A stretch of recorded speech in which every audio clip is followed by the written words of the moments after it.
جو کچھ آپ کے ساتھ ہوتا ہے، جو آپ کے ساتھ سلوک کیا جا رہا ہے، جو اس کو قبول کرتا ہے، وہ نہ دینی ہو سکتا ہے، نہ اسلامی ہو سکتا ہے، نہ پاکستانی ہو سکتا ہے۔ اس کے خلاف اٹھنا پڑے گا، اس ظلم کے خلاف آواز بلند کرنی پڑے گی۔ کوئی دین ایسا نہیں ہو سکتا جو ظلم کے خلاف آپ کو نہ اٹھاتا ہو۔ ہم اپنی ان ماؤں بہنوں کو تحفظ دینے کے لیے اپنی آواز کو بلند کریں گے۔ نعمت اللہ خان کو تو صرف 4 سال ملے تھے، 362 بسیں تو وہ صرف گرین بسیں لے آئے تھے، اور انہوں نے ماس ٹرانزٹ کا پروگرام بنایا تھا، لائٹ ریل سسٹم چلنا تھا، سب ویز چلنی تھی، سرکولر ریلوے سے انٹر کنیکٹ ہونا تھا، ایک باعزت ٹرانسپورٹ کا سسٹم بنتا، لیکن ان ظالموں نے کچھ نہیں دیا۔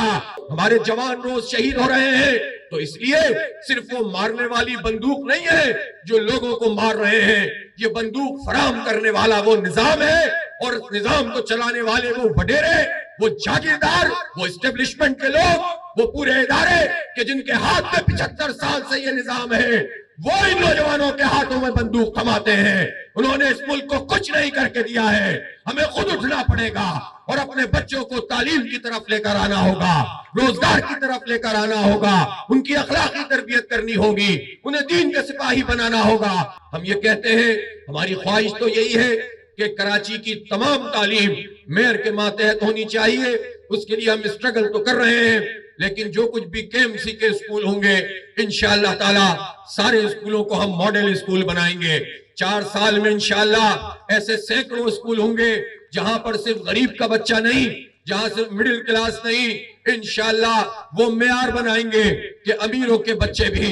لوگ لائنیں لگا کر اپنے بچوں کو داخل کرانا چاہیں گے۔ ہمارے بچوں بچیوں کے لیے یہاں تعلیم کے بھی مواقع نہیں اور یہاں روزگار کے مواقع بھی نہیں۔ ہم اس پر بھی آواز اٹھائیں گے، ان سارے یوتھ کو جمع کریں گے، لیکن اس کے ساتھ ساتھ اپنے حصے کا کام بھی کریں گے۔ ہم نے بنو قابل پروگرام شروع کیا، پہلے مرحلے پر آئی ٹی کی اسکالرشپ شروع کی ہے، پورا باغ جناح بھرا ہوا تھا۔ یہ بچے جماعت اسلامی پر اعتماد کرتے ہیں، الخدمت پر اعتماد کرتے ہیں، انہوں نے امتحان دیا ہے، اس میں جو بچے بھی پاس ہوں گے انشاءاللہ ان سب کو آئی ٹی کے کورسز کروائیں گے، اور پھر کورسز ہی نہیں کروائیں گے، ان کی جابز بھی انشاءاللہ ان کے لیے جابز کا بھی ذریعہ بنائیں گے۔ اس کے لیے ہم نے پہلے سے ہی ورکنگ شروع کر دی ہے۔ اسی طرح بچیوں کا ٹیسٹ ہوگا اور اس کی رجسٹریشن دوبارہ سے ہم اوپن کر رہے ہیں، اور ہم اپنی بچیوں کو بھی پڑھائیں گے۔ ہماری بچیاں اگر جاب کے لیے نہیں جا سکیں گی تو گھر بیٹھے انشاءاللہ وہ صلاحیت ان کے اندر ہوگی کہ وہ اپنے ماں باپ کا بھی ہاتھ بٹائیں اور اپنی دیگر ضروریات بھی پوری کریں، اور پھر عزت کے ساتھ گھر میں رہتے ہوئے بھی فری لانس کام کر کے اپنی ضروریات کو پورا کر سکیں۔ میری بہت ہی قابل احترام ماؤں بہنوں اور بیٹیوں، اس وقت صورتحال ملک میں یہ ہے کہ ان لوگوں نے کہ جنہوں نے اپنے بیرونی آقاؤں کے کہنے پر اس پورے نظام پر گرفت کر کے رکھی ہوئی ہے، انہوں نے بڑی تعداد میں ہماری بچیوں کو تعلیم سے محروم کیا ہوا ہے۔ ہمارے ہاں تقریباً 2.25 کروڑ پاکستان میں خواتین ایسی ہیں جو مزدوری کرتی ہیں یا جو جابز کیا کرتی ہیں، لیکن آپ جانتے ہیں کہ خود ہمارے اس شہر کراچی میں جہاں 1.5 کروڑ آبادی مردوں کی اور 1.5 کروڑ عورتوں کی ہے، تو آپ یہ بتائیے کہ 1 کروڑ تقریباً یوتھ خواتین میں موجود ہیں، اور اس وقت بھی صورتحال یہ ہے کہ تعلیمی اداروں میں جانے والے جو بچیاں ہیں ان کا یعنی جس عمر میں انہیں اسکولوں میں ہونا چاہیے اس کی تقریباً 20% بچیاں کراچی جیسے شہر میں ایسی ہیں جو اسکول نہیں جا سکتی ہیں، اور ان کو تعلیم سے محروم ان ظالموں نے کیا ہوا ہے۔ 300 ارب روپے کا یہ بجٹ موجود ہے، لیکن جو سرکاری اسکول ہیں ان کو تباہ کر کے رکھا ہوا ہے۔ چند ہی اسکول ایسے ہوں گے جہاں پر تعلیم کا معیار بہتر ہو، ورنہ لوگ پھر پرائیویٹ انسٹیٹیوشنز کی طرف جاتے ہیں۔ جب ہم اسلام کی بالادستی کی بات کرتے ہیں تو یہ طبقہ خوف زدہ کرنا چاہتا ہے، اور یہ لوگوں کو بتانے کی کوشش کرتے ہیں کہ اسلام آئے گا تو تمہیں پسماندہ بنا دیں گے، تمہیں گھروں میں بند کر دیں گے، تمہارے اوپر یہ پابندیاں اور وہ پابندیاں لگا دیں گے، جبکہ یہ کام تو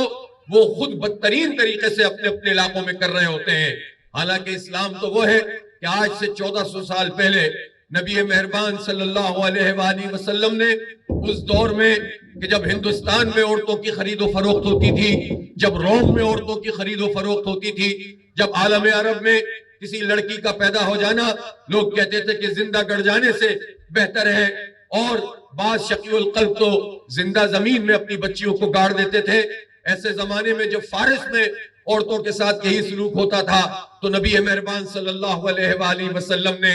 علم کی روشنی پھیلائی اور یہ فرمایا کہ طلب العلم فریضۃ علی کل مسلم، اور بعض روایات میں تو اور صراحت سے آتا ہے کہ علی کل مسلم و مسلمہ، حالانکہ مسلم کے ذریعے سے بھی دونوں خواتین اور مرد دونوں کا نام آ جاتا تھا۔ تو یہ نبی پاک صلی اللہ علیہ وسلم ہے جنہوں نے بیٹی کی پیدائش کو جنت میں جانے کا سبب قرار دیا، اور یہ فرمایا کہ جس نے 3 بچیوں کی پرورش کی،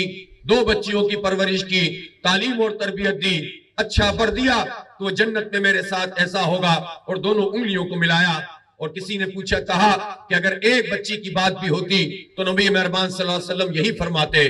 بچی کی پیدائش عزت کا باعث بنی، یہ بچی بہن ہو تو پھر ہماری عصمت بن جائے، یہ بیوی ہو تو اس کو وہ حقوق ملے کہ جو کسی اور شریعت نے اور کسی اور نظام نے لوگوں کو نہیں دیے ہوئے۔ اور نبی مہربان صلی اللہ علیہ وسلم نے ماں کے قدموں تلے تو جنت کا فرمان جاری کر دیا کہ ماں کی خدمت کرو گے، اس کی بات کو مانو گے، اس کے سامنے اف نہیں کہو گے تو اللہ تعالیٰ تمہاری شفاعت کر دے گا، اللہ تعالیٰ تمہیں معاف کر دے گا اور جنت میں جگہ عطا کرے گا۔ تو یہ مقام عورت کا ہے۔